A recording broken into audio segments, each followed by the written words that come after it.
the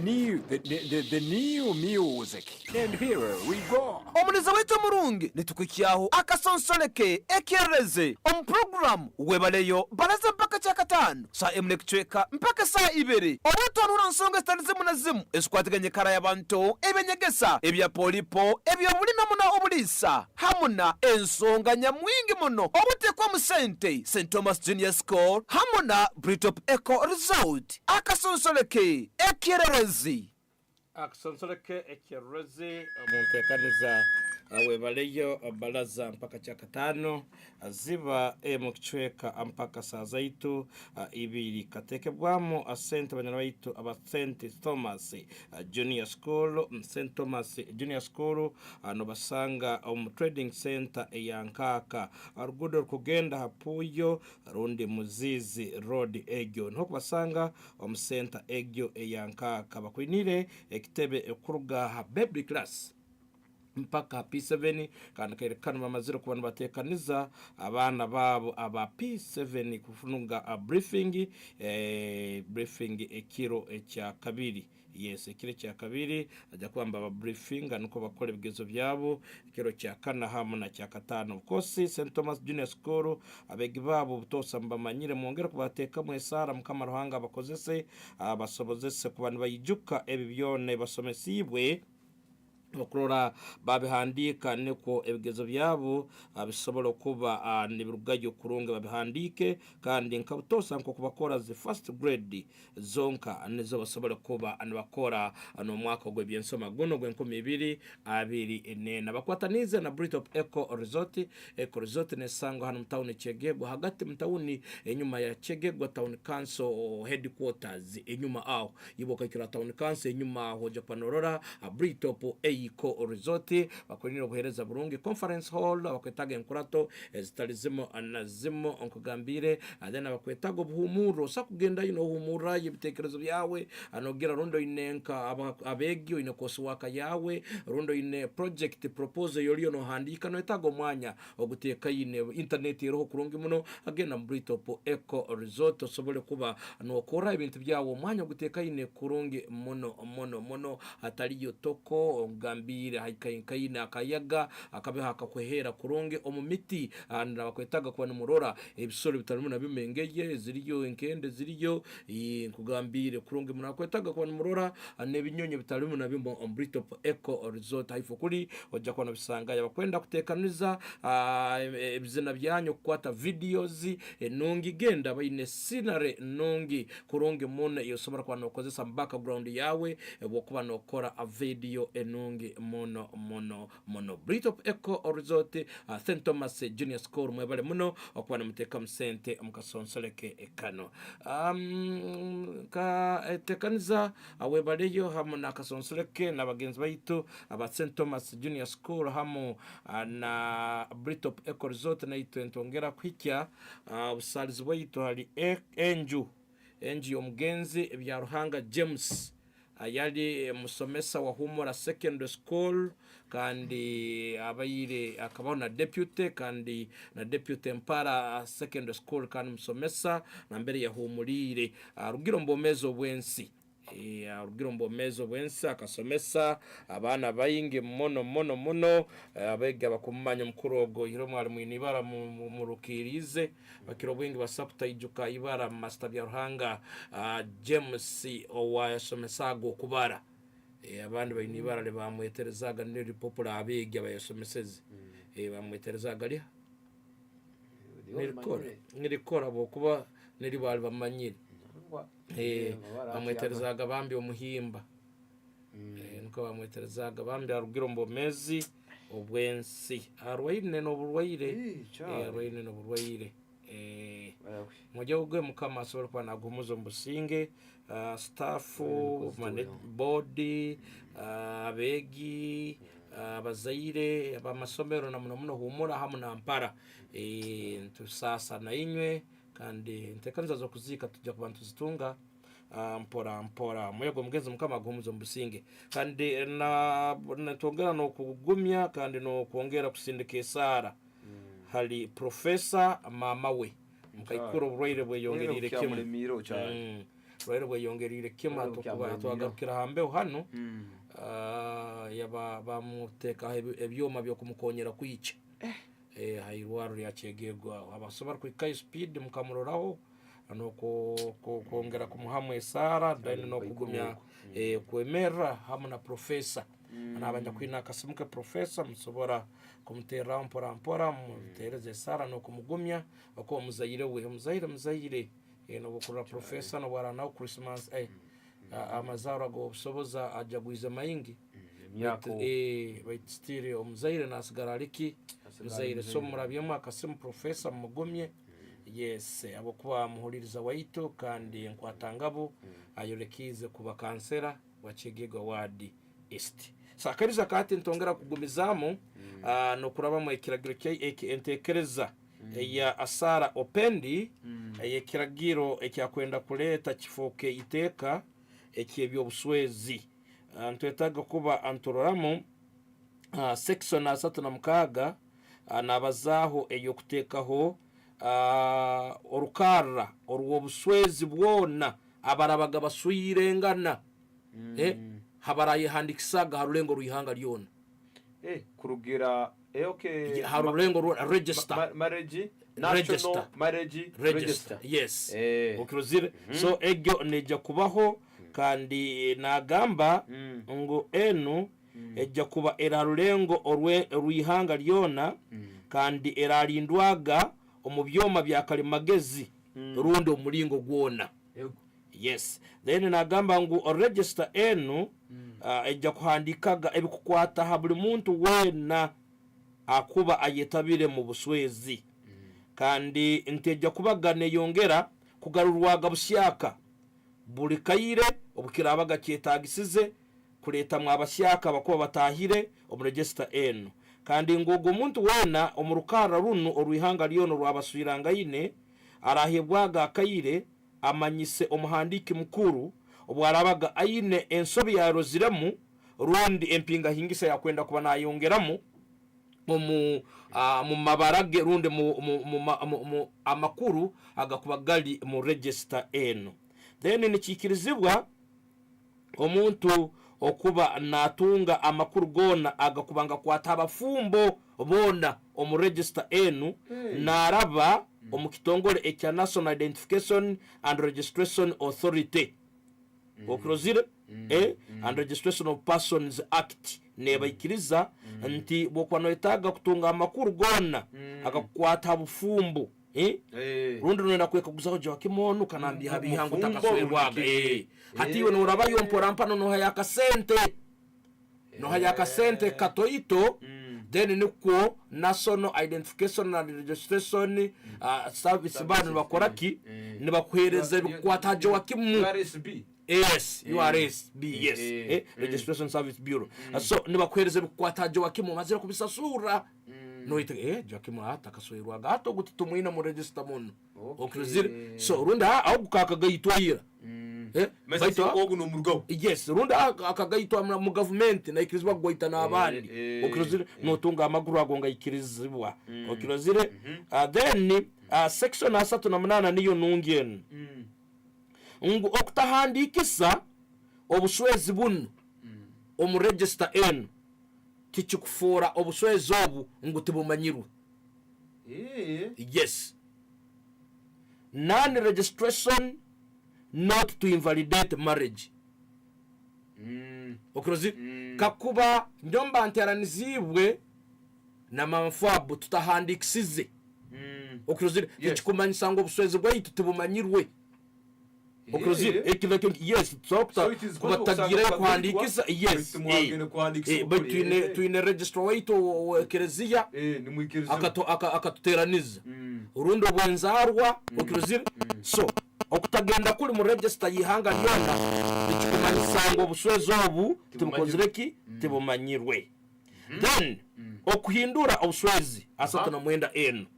kuhindura obuswezi ngo obuswezi oburabaga bubayireho mburaba mu kiragiro kino nibwikirizibwa kuhindurwa kuruga mu kuswera omukazi omo okagaruka mu bayingi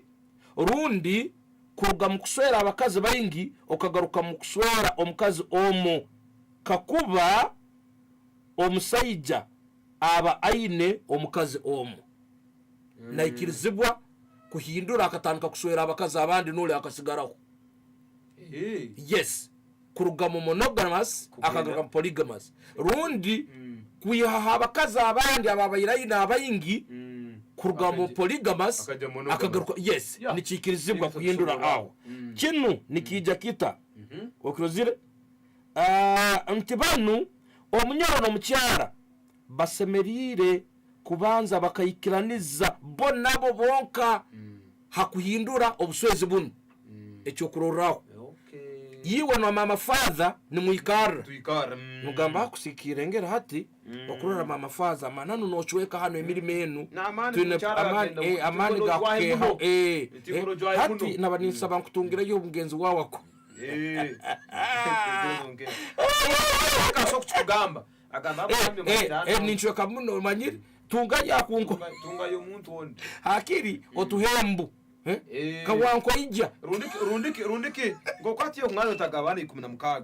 amazima kale nizaraho bana wewe bana abandi reka tusera umuntu w'u abazali atsaro pendo nalesere ko iteka lirungire no biraraba muri okibone kino atera makasani muikalire nachukuletera mama faza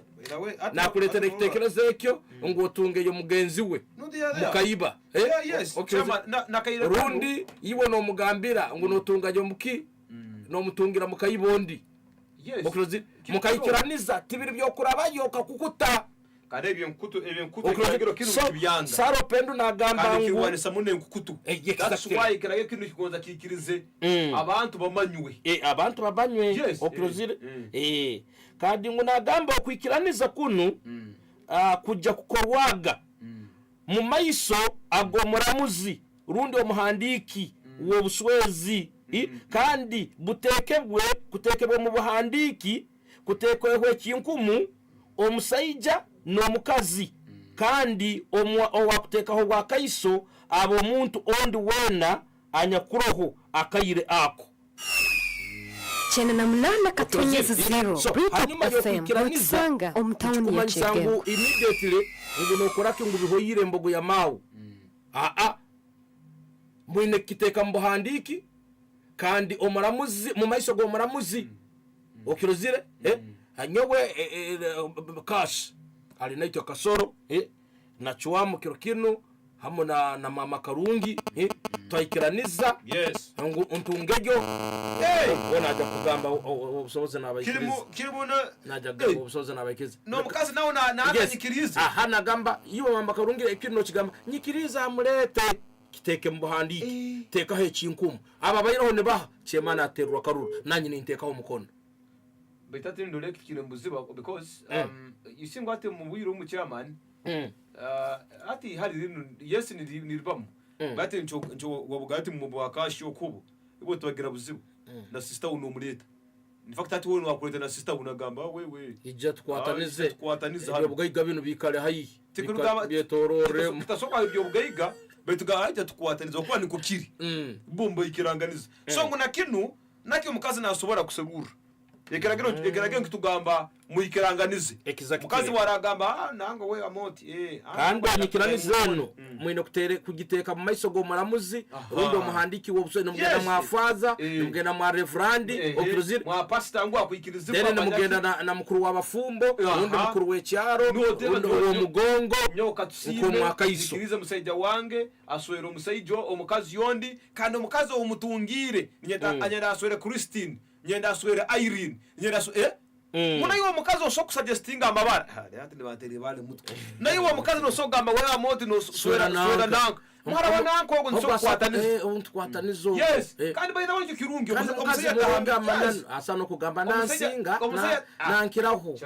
nabigamba chairman wagenda hara nango nakigamba mulete tukoleke gwasa kurwa muki chairman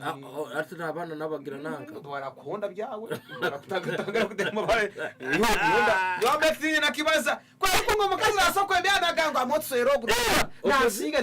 ra ate mukikaro cyo kwikara nakusikiriza oraga narabaho no mumiko yimeza narabaho no hinduka no rurayo hati kukwetantare byo kumurabayo nakugamba umanyire munyoro hati koraki munankoldi murete dawuzi negatero mabale kiri mu biragiro kiri mu bitekerezo bya saropendi ekiragiro kubikiraraba ntubikora okrozire then nayogera nagamba nti ogwo magistrate rundi registrar umuhandiki ogwo bufumbo rurabaga abayireho ngo nibayikaraniza abafumbo bano kuhindura obuswezi bwabo kuruga mu mukazi omo kujya mu bakazi bayingi rundi kuruga mu bakazi bayingi kujya mu mukazi omo abasigaye bona bagamba yito tuyikiranize no munyoro wa yito twamureka reka sigazoha nanka yes ngo kikwanje manisa polygamous tumunugamous exactly ndeka bikumubona 10 nibagamba twareka muomo namba mu 9 oba nambemo nibayikiraniza mbateka ikinkumu so bukikumara kubaho nti onu omuramuzi rundi omuhandiki w'obuswezi aine kutekayo copy egenyikiraniza n agiherezeyo mu registrar of marriage harurengo rwa district rundi hayihanga kwereka ngo mbajya kusaza mubiri okuhandikwa kuro kwali kuriyo ngo Joakim atahana omukazi omu hati bayikireza ngo Joakim aine bayingi rundi Joakim atahana bayingi hata indeki omu se cyandike kino kujya ikurikiye yo biri okurozire ati ebyo nawe so busajya kuhindura obuswezi bwono kurekirizibwa kutarabira mu mitondera enu yes ebyo kwika nyonka mureka nankogu nyonka mureka okure tibiri yebyo kufagaga kumureka aino kuba haruhoki no handika ubandiko aganywe musayi John murekere kurugana kiro kinu titukyali bafumbo no ra signing register of marriage wanya over reverend over father over assigningeho so that's it so no tuliaho egyo section number 3 na mwenda na nizo zikubazaho okuhandikisa obuswezi bunu then register area 36 na musanju kutunga amakuru agagikwataho then 38 kutahandikisa obuswezi tikikumanyisa ngo tibukozireki tibukwikirizibwa then 39 kuhindura obuswezi kuruga mu mukazi omo okajya mu bakazi bayingi rundi kuruga mu bakazi bayingi okajya mu bukazi omo iwe nogamba kali kinu nkoko kiriyo kigende mu maiso nkoko bicuranisize biti rundi wandiye tagire kuba no bahinduramu rundi to kubyogombera kimonka bino nkoko biriyo bijja kuba nibitabayijura obuswezi aziro musaji 05 ana 9 akagadaina ana 2 na 0 makumyabiri anamana uturitegezo kiawe yes kore nyata cyo kuhindura kwikiraniza eki nicyo ndukwende cyo kwikiraniza mu ikaro ko hamusi muna soga mukayibe ngo yatusero hamwe haro mukaya soga mba musayija we umuhereza ko yamiso muto nawe egi bibireke ege nakege tutagibazeho mu bufumbu muno nakamuterumu tenka gisanga tangayine yo nitanga mu structures zinu izabalizeho ngo mukaza imera gambe amotswera muhara wonankali derra obo kungamba nswera mukazi yondi tingwikiriza kunkomere yo obo kunyikiza gamba amotswera mukazi yondi ningambe kali beto otatale ngwaswera muhara wonanka obo abonyikiriza nyine kweserura yes atiwo baitali omukazi wonde kwe omukazi asokuserura musaida omukazi nguswera muhara wonanko ni kwe eti nyobo bonga maswera mharanaka kimanyisa ati iwe twa Monizabu alha YouTube Monizabu agambirire two lions thank you for the program sincerely speaking I can't do not say at least I remain independent yogo woko nawa ine kigambo kyandikire you cannot say which is okay buri muntu ine kitekezo kitarga hari umukaza rugamba nyoko gamba nsunu umukazi mugenzi wangu ndi no hakiri ndikaranyenka then harimo na omukazi ondi nagamba mukikaro cyo kwikarana omuraba yoko akiritongoza amanye chamani waleta hagambo karungi omukazi nagamba amoti muri byo nibangamba wewe hakasozi hari obona usanga yogamba kurana ubuvera nangwa abona amazima gale ubuvera muri kyabangamba muki ata amoti koruti mukika cyo gambo basegeno barwa bakucumita ne cumu rya busa tongoza umuntu mutongoze taba nyotinkira mbuzibu ate kunata kutemire pasi kandi obu norora ante no kumwikaza kubya yerarikirire yes oriyo no sarasara oriyo no saza ayanzira orayijari omwikaza harinzire bondo kata kwijja akiri tongoza amanye aha atakuja kwijana nanka kayizira ari mwana yes ona gara hakayigike akahomere iyukirozire nikiyamba no muntu kutungo bwesige nakutamuno bwesige ngamba abo kubataliyo wangi nabali iruguru nakasema nakata moti oliyoko kazaba samukaga otakwija ngo ande kuno aboli kale murale kurungi ati uno byama no bugumu no manyango ali kuhire mukikacho gamba so buli muntu wende ayine kyaro kwetaga ola so gamba mukikacho gamba mutongozi no bati kuma no sarasara ngoro kwetaga na mutongozi na mukayiba nabanarura akasemu nikayija no hogo ne mukabaro mukwate oliyoko otahira wewe mukichiwe ngo akura fitina yiwe hello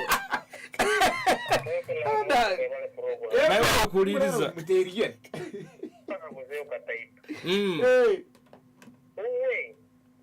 Wakesere gintu kikiruho bakakikora arundi.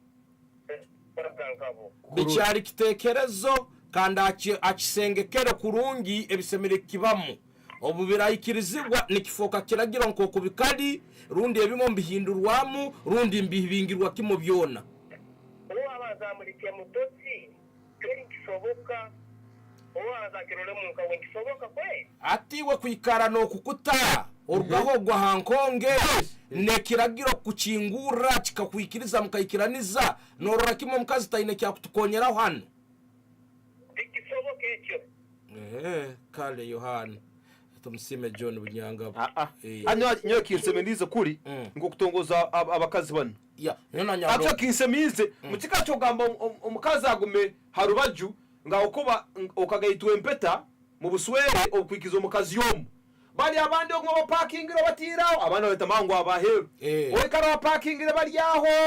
hate kagero kikugamba osobora kusazamo obufumbo obwa monogamous obwo mukazi omu then nabali bono ikirizibwa koraki okayitwa nabo nyo kisagika interpretation ya section N eyo kusazamo obuswezi obwa omukazi omu cyo nkibancyole kangu tikikumanyisa iwo yagaisirwa nayiwe okiroze oyaswiri ogamba akagaitwa nayiwe ngo niwe mukazi we omo wenka ngu iwe naba nakora ki nakureka yes nayongera bongeraho oyiraho bakwana kuswera mbakaze bayingi kugaruka muomo nkimanyisa abandi naba nagarubaju kandi mu butongore kinu nkiyambaho nengarukire tunye mbigamba ngo itananga hacyo kumanisa no bakutongoza gamba basigayire bona kurugana kiro kinu mbarekere nasigazone bali no bugabe genda kuswerwa handi ebibuba binu andi babitari byo amanyira bakangambira ngo abasajja no bacakizire yibuba ngo musayija naba nayegomba muno ni ware ko mukazi aro musayija ngo musayija kurekebwa umukazi bojo na rumwa naba nayitaga uwe kandi warabarekera umukazi nayitaga umukazi ikalaho na fobe ikalaho we naziringa ine bakora yazoka kurungira undi yatungaye cyo bwayiga tinde tukumya henaku takwenda abaheja bagirira bari amani hata no kiragira nkibanki tukonyeraho busabuye baya no lisabuti alojo kimo akiki atoti tata atenyi poti na moti tata poti atenyi ati nyencha ntakenga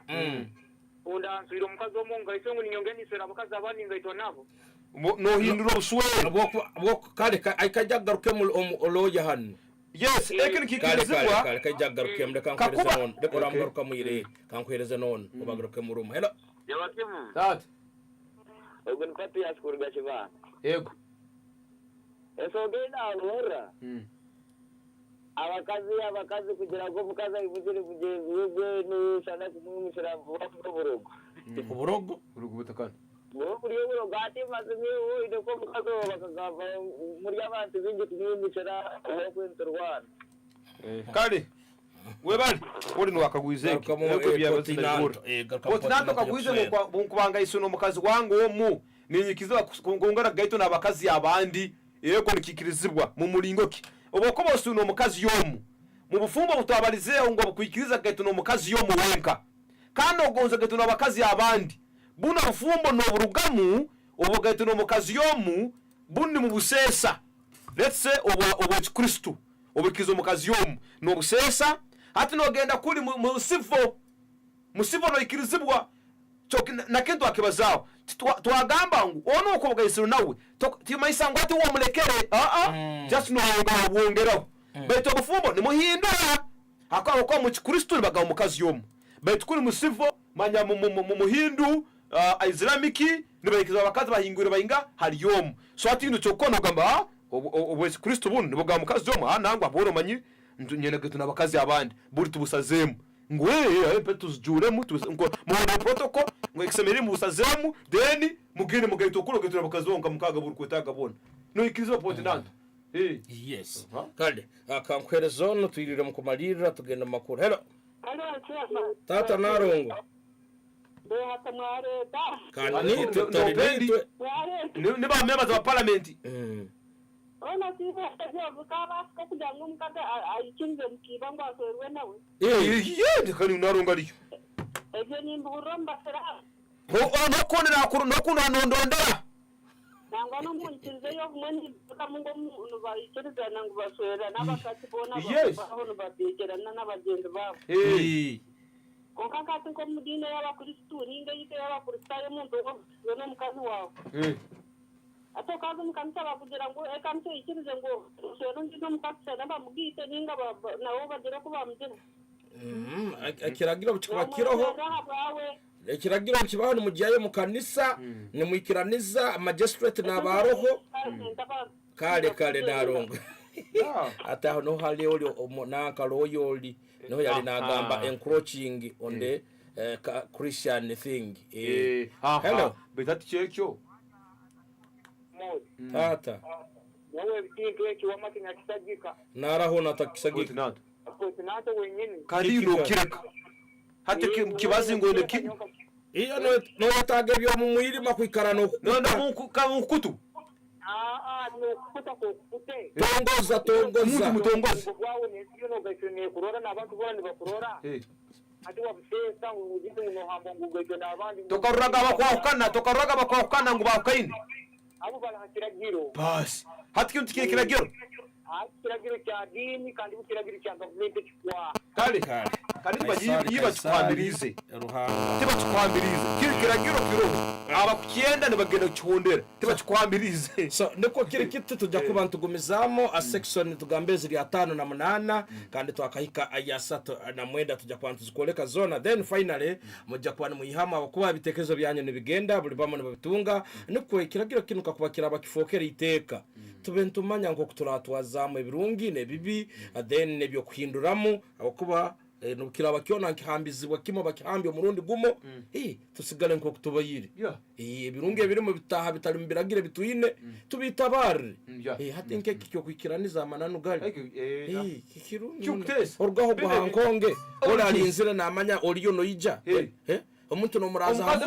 bamugamba buri cyuro bahita umusayida wawe kandi umuroga mu rusoza hari ruguru byo natemba iruguru mu muhara wa nakara serage ngo nangwa ni mubiya wewe umusayida buri cyuro ntumuntu ngo nangwa ni mubiya wewe ntumuroga buri cyuro no mugabo witi ya moti hati mu kikacho gaba kutera icumu omwisiki murete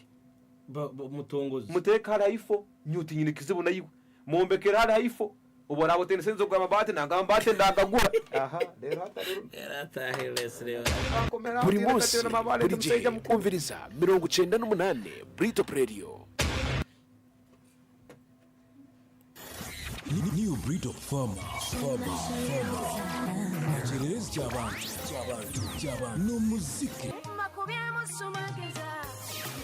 Breed of farmers. All day, every day.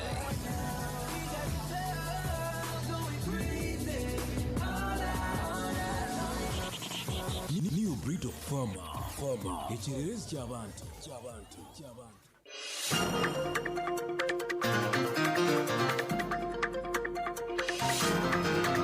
The news in English on 98.0 Britop FM. omuliza wete murungi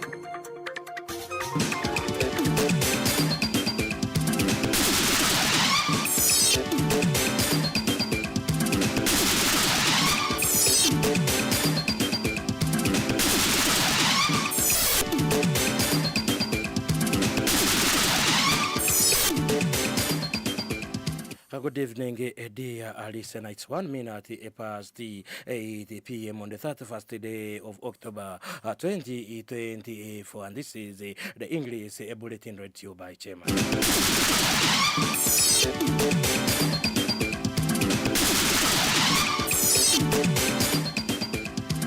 The commander of the UPDF Motorized Infantry Division, Brigadier General Charles Ebyanyima, has warned the UPDF retirees against engaging in divisive politics. Brigadier General Ebyanyima said the soldiers must at all times foster unity even after retiring from the active force duties. Brigadier General Ebyanyima was addressing retiring soldiers under his area of command. He also encouraged the retired soldiers to remain active contributors to the national development by supporting government initiatives. Retirees Colonel David Mogisa said they should count themselves lucky for having served in the UPDF and their nation at large. Colonel Mogisa encouraged the retirees to continue caring for their families responsibly and so build positive relationship with civilians, emphasizing that collaboration with the community is essential for mutual success and harmony. Lieutenant retired Saleh Kamba reminded the retired officers to maintain the connection with the government.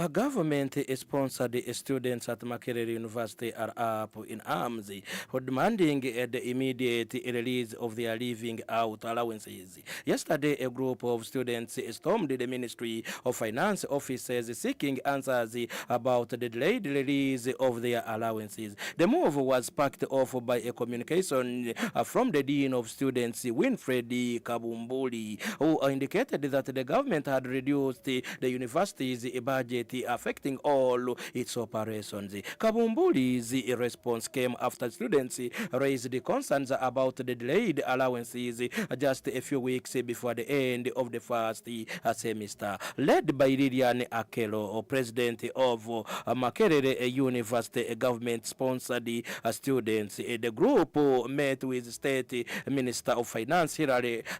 Musasizi to address their concerns. Akelo said Musasizi acknowledged the delays but assured the students that the funds would be disbursed to the university for payment within 2 weeks. Isaac Andiaba Hika, a fourth-year student and former president of the government-sponsored Students Association, said challenges faced by government-sponsored students are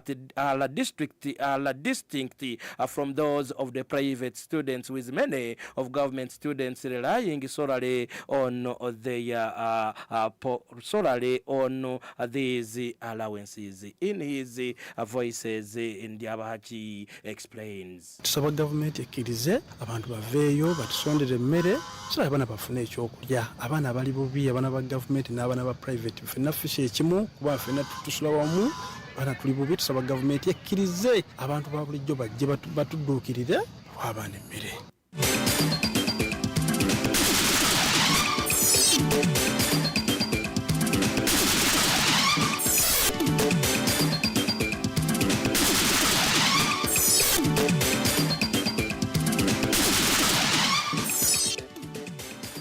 Two candidates have been nominated for the Kisoro Woman Member of Parliament by election on day one. They are Rose Kabajeni, the NRM candidate, and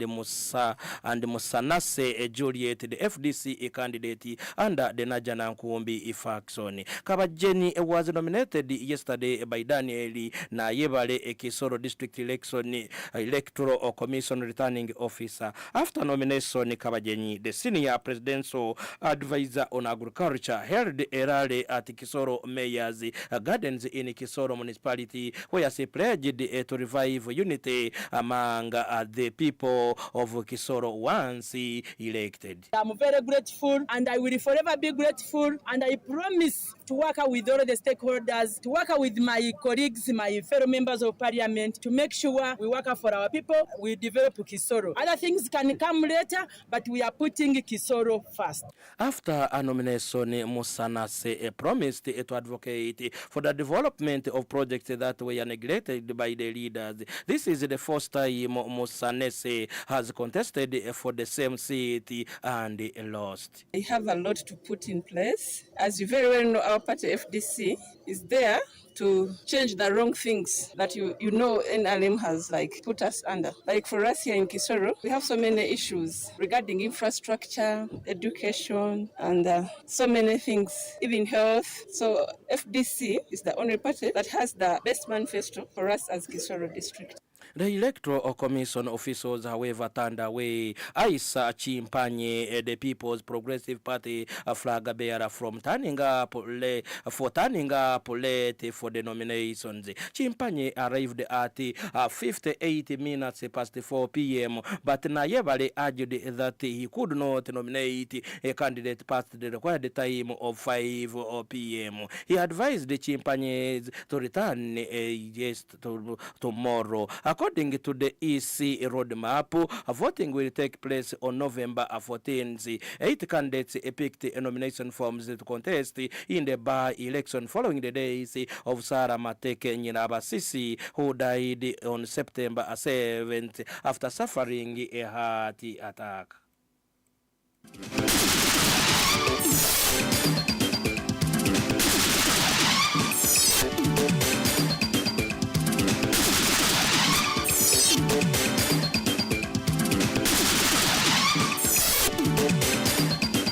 Moving on with the news, a Church of Uganda has organized a 4-day provincial prayer convention at the Namugongo Omatazi Shrine. Such Bishop Stephen Kazimba Mugaru of the Church of Uganda, while addressing a journalist at Namirembe, highlighted several concerns, including the marriage bill, which he stated aims to promote polygamy and is against God's will. In response, the church has decided to hold 4 days of prayer, fasting, and praise for God to address the nation's challenges. Additionally, Bishop Kazimba Mugaru expressed concern over the increasing moral decay among the youth, noting that many of them are seen half naked, exposing sensitive body parts in the public. Bishop Kazimba Mugaru explaining his dismay over this. It's of great importance at a time like this, when we are challenged by many things. For instance, the marriage bill. Not only that, the coffee bill, poverty, domestic violence, liberalism, materialism, consumerism, paganism, and all the isms. I am also challenged by nudity among younger people. Nudity. It's becoming a normal thing. I think these days, especially ladies, when they don't show part of their things on the body, they will not feel they are really smart or sharp. We have an issue of youth, unemployment, and homosexuality to come to the place of prayer and plead the intervention of the Lord. We are calling God's people to come for prayer so that we can really have God's intervention. He emphasized the need to invoke God through prayer and fasting to tackle issues such as the coffee bill, rampant poverty, domestic violence, liberalism, paganism, and homosexuality. The provincial prayers are scheduled to take place from November 20th to 23rd, with a special session for youth and students aimed at addressing their pressing issues. Kazimba Mugalu, the Church of Uganda founded schools to take learners in large numbers to attend the convention. Simon Peter Ademberia Yesu, the director of mission and outreach at the Church of Uganda, said that it is important for the nation's people to come together to seek God in a prayer. Simon Peter speaking to our reporter. We are working with Mengo Hospital. We have the medical section sorted very well. Everyone will be taken care of if you have any challenge medically on ground, but there will also be an opportunity for people to check their health status. We shall have a team planted there. And remember, there are 4 days of fasting. We shall have one meal in the day, and that is in the evening. So come the way you are. Let's spend time in the presence of God as a church. The youth expose their thinking that they are smart, says the Archbishop. On the international scene, one of the most celebrated soldiers in Tanzania has died. General David Musuguri, who commanded the Tanzanian forces during the war against Idi Amin's Uganda, died on Tuesday in his home in Mwanza town. He was 104 years old. Nicknamed General Mutukula for his execution of the Uganda-Tanzania war, Musuguri was a highly decorated military leader who rose through the ranks to become Tanzania's chief of defense forces between 1980 and 1988. In Uganda, his passing away has rekindled memories of the events of the 1978 and 1979 when a brutal war Musuguri commanded led to the fall of President Idi Amin Dada and ended what had been described as a brutal regime. The Uganda Army soldiers invaded Tanzania in August 1978 and occupied Kagera region. President Julius Nyerere tasked Musuguri, the then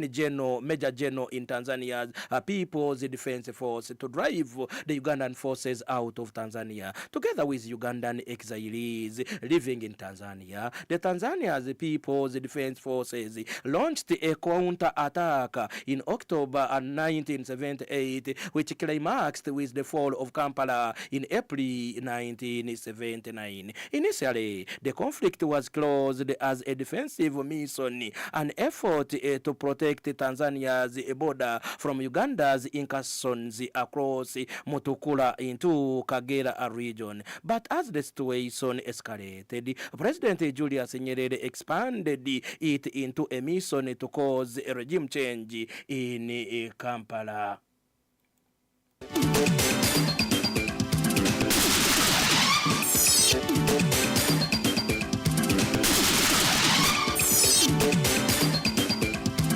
My dear listener, that marks the end of our 8 p.m. English bulletin in the month of October 2024. Another bulletin in such language shall be seen and heard on the waves of Britop FM in the new month. A blessed and happy new month as you conclude this one.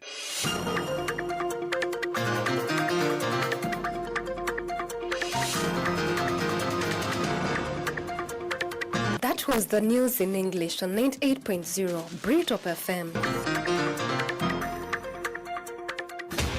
Buri munsi, buri gihe, umviriza, buri munsi, buri gihe, umviriza, 98 Britop Dodozi Morobozi, Britop FM. Tusinzira mu kibuga wakati, mu kigigwa, ne tuyoka tusanikira. Ne tuyugumye gwanga lyonna. Britop Radio, Dodozi lyabonna. It's 98.0. Elements, the new package, available from Britop Radio, 98 FM.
Buri munsi, buri gihe, umviriza 98 Britop Radio.